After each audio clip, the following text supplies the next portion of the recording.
Ngayon guys, ito na po ang hinintay ng lahat kung kumita ba tayo sa 13 heads na fattening. So sariling produce ko to guys. Ito sariling produce to na computation. So gawa natin ng ibang computation kapag binili nyo lang yung biik. Kasi magkaiba kasi yung binili nyo lang yung biik. Tapos yung sarili mong produce. So malaking pinagkakaiba dun guys. Matitingnan natin kung kikita tayo o hindi. So ngayon guys, explain ko sa inyo muna. Simula po ito pinanganak, itong mga fattening na ito. So 14 packs ng booster na ubos, 5 sacks ng pre-starter, starter 10 sako. So yan po ay mga price. Ang grower is 16 sacks. Yan po ang price. Finisher is 11 sacks. So ang total po ng expenses natin guys sa feeds lang, ito po 79,580. So total expenses sa feeds po yan. So itong sa inahin, dahil sarili nating produce to, ito kasi pwedeng bumaba, pwedeng tumaas. So ang budget po talaga sa inahin sa isang cycle is nasa 15k to 19k. So ilagay lang natin sa 15k yung inahin mula EI po yan, yung gasto sa inahin hanggang sa mawalay yung biik. So nasa 15k yung budget natin sa isang cycle. So itong 5,000 sa vitamins, vaccine, tubig, kuryente at iba pa. So itong 5,000. So total lahat po ng puhunan ko sa 13 heads is 99,580. So may 5 yan guys. So kulang-kulang na lang guys maging 100k budget sa 13. So sa mga nagsasabi na sa 10 ang budget is 120k daw. So ito po guys ay legit. Ito po ang totoo. Okay guys, inuulit ko, ito po ay legit.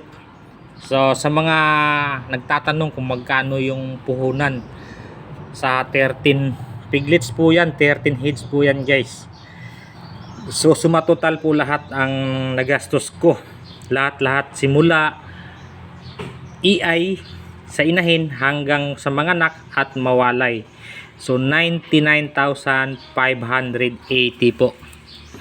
So ito po ang tunay, hindi po yung sabi-sabi na kailangan mo ng ganito. Pero itong 99,580 ito guys ay gastos lang po sa ating alaga, hindi kasama ito sa bahay baboy, sa kulungan, hindi pa po kasali yan. Ito ay yung expenses lang. So ngayon dito tayo sa ito na po yung total expenses po ito guys. Yan, so for ideas lang to guys, sa mga magpaplano. So meron na kayong idea kung magkano ang gagastusin ninyo kapag kayo ay nag-aalaga ng baboy. So ito guys, isang inahin lang po ito. Isang inahin lang. So ngayon, ito po yung mga timbang nila guys. Yan, medyo okay lang yung timbang nila. Yan, okay lang sa akin yan, pero hindi iba yung may konting hindi satisfied sa timbang nila, pero okay lang kasi nga kahit paano kumita tayo dito. So 175 per kilo. So ang total po lahat niyan guys, ito 134 days dito, 146 days to, ito yung timbang. So itong dalawa guys, may iniwan kasi akong dalawang inahin.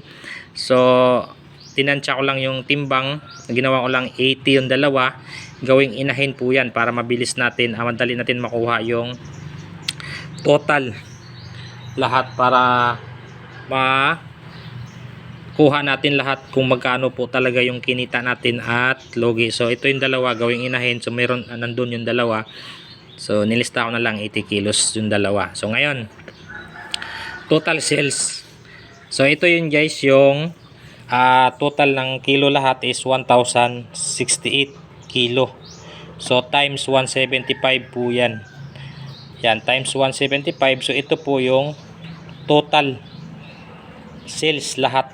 Lahat yan, lahat ng 186,900. So yan po ang kinita sa 13 heads. So ang expenses natin is 99,580. So ima-minus natin doon sa kita. So ito na po yun guys, yung 186,900 yung kinita nitong lahat sa 13 minus expenses 99,580. So kumita po ako ng 87,320. Yan na po ang profit ko. Yan na po ang kinita ko sa 9 months po yan guys na aalagaan. Sa isang inahin lang po ito. Yan. So ito po yung kinita ko. Ito. Sa 9 months, 87,000. Malinis na po ito guys. Ito na yung income ko na malinis. Yun. So ito guys, 9 months mo ito aalagaan. Kasi 4 months sa inahin sa pagbubuntis. Tapos 5 months sa fattening since birth po yun. So 8 to 8 months po yan aalagaan. Ito yung kikitain mo sa isang inahin yan. Kung 13 heads yung biik.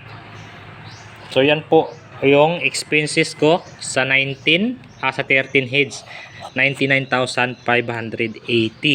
So ito na yung kita ko guys, 87,000.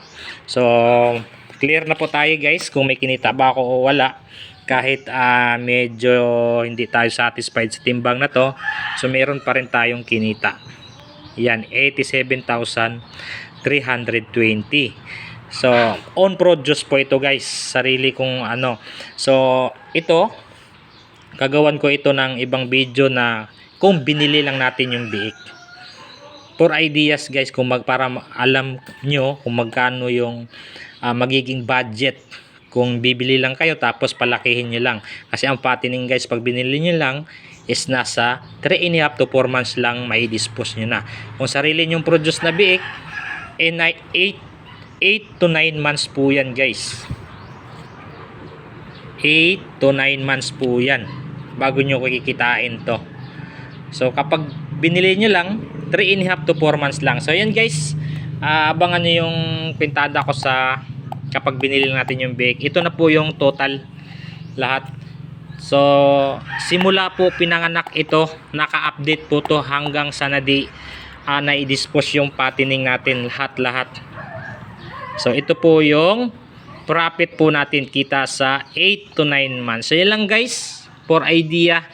Sana makatulong po sa inyo. Magkaroon kayo ng idea kung magkano yung magiging budget nyo kapag kayo ay sumubok mag-fattening or mag-inahin. Yan lang guys, happy farming and God bless.